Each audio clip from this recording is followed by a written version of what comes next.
A sincere thanks to the Soufan Centre for the kind invitation to join you this afternoon from New York.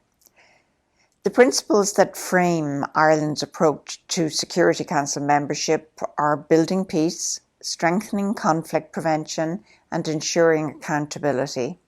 These principles help shape our work, including on counter-terrorism. During our presidency of the Security Council in September, we marked the 20th anniversary of the 9/11 attacks by visiting the September 11th Memorial and reaffirming the Council's united goal to prevent and counter terrorism. 20 years ago, in the aftermath of those devastating events, Ireland was at the horseshoe table of the Security Council, playing its part in the landmark adoption of Resolution 1373, and the creation of the Counter-Terrorism Committee. 2 decades on, it's timely to question and reflect. How successful have our efforts been to counter terrorism over the past 20 years, and what should the Council do to prepare for future challenges posed by terrorism? These are big questions with no simple answers, but allow me to offer some thoughts from our own lived experience of conflict and terrorism on the island of Ireland.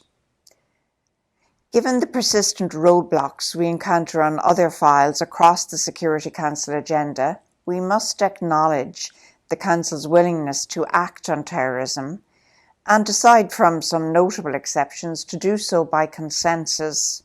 In my experience, the Council has demonstrated a united front against terrorism and both a readiness and responsiveness to confront new and emerging terrorist threats. The Security Council has created a counter-terrorism framework that is wide and deep. In terms of a tangible impact, Member States are today better equipped to deal with terrorism on foot of domestic measures mandated by the Council. The work of the Counter-Terrorism Executive Directorate in monitoring implementation of Resolution 1373 has been invaluable. CTED assessments provide Member States with a clear blueprint for counter-terrorism action. While there is room for improvement, we welcome recent CTED attention on human rights, gender, and humanitarian action. However, while the Council should commend its progress, it must also acknowledge its own shortcomings. Despite 2 decades of action, terrorism persists. We have seen the resurgence of the Taliban in Afghanistan, the expansion of ISIL affiliates in Africa, and the growth of right-wing extremism in Western nations. As I've mentioned, the Council has regularly taken swift action to address evolving terrorist threats. Too often, however, these measures have concentrated on containing terrorism rather than addressing root causes. Too often our responses focus solely on approaches related to military and criminal justice that offer short-term success but fail to treat underlying factors. If the Council is serious about addressing terrorism, prevention should be a priority. We know that communities are more vulnerable to radicalisation in areas blighted by conflict, poverty, inequality, discrimination, poor governance, climate change, sexual and gender-based violence, and human rights violations. The key to effectively preventing terrorism is to address its various drivers. Whether by way of an act of omission or commission, the Council has effectively sidelined human rights from its consideration of counter-terrorism. The genesis of the Security Council's counter-terrorism infrastructure and normative framework, Resolution 1373, made no specific reference to compliance with human rights standards. Although there has been progress in the interim, it's clearly insufficient. Put simply, the Council has been playing catch-up since 2001.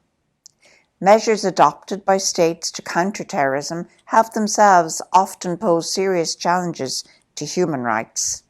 Such human rights violations are counterproductive, driving radicalization and reinforcing terrorist narratives. We have a responsibility to bring a greater focus to protecting human rights while countering terrorism, particularly in Council resolutions in this area. Ireland is a staunch defender of civil society space at the UN. During our presidency, a record 17 members of civil society briefed the Council. Nevertheless, avenues for civil society to engage with the Council's counter-terrorism architecture can be limited. This is even more regrettable given that counter-terrorism measures are often misused to limit civic space. That is why we need enhanced engagement with civil society, including those working at local level across the UN's counter-terrorism infrastructure.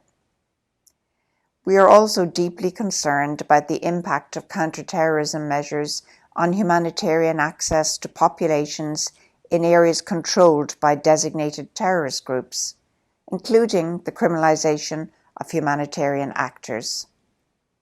Compliance with international humanitarian law is not optional in the fight against terrorism. The Council can do more to mitigate the negative impacts of counter-terrorism measures on humanitarian actors.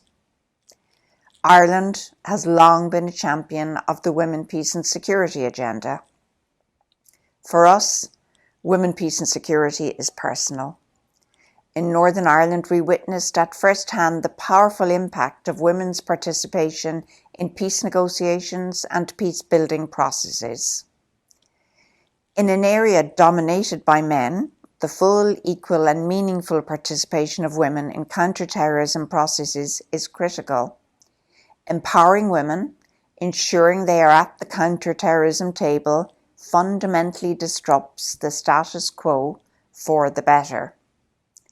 A comprehensive gender perspective also considers the multiple roles of women, men, and people of diverse gender identities. Too often with counterterrorism, gender remains a short form for women. In general, the Security Council has been quick to condemn terrorist attacks and express condolences to victims. However, expressions of sympathy are meaningless without action. The Council needs to embrace a rights-based approach to victims and survivors, taking account of their gender-specific needs. This includes those targeted by terrorists because of their sexual orientation or gender identity, communities who remain underserved in the Council's counter-terrorism discourse. CTED's mandate renewal later this year presents an opportunity for the Council to course correct. I hope that the Council seizes the opportunity at hand to make a difference. Rest assured that Ireland will work tirelessly to that end. Looking beyond December, my hope is that the Security Council will continue to show the unity first exhibited in the immediate aftermath of 9/11 and will ensure effective responses that are rooted in respect for human rights and principled humanitarian action. To conclude, it is our shared humanity which binds us together. When terrorists seek to test those bonds, I'm reminded of an old Irish proverb, Ní neart go cur le chéile. There is no strength without unity. Thank you.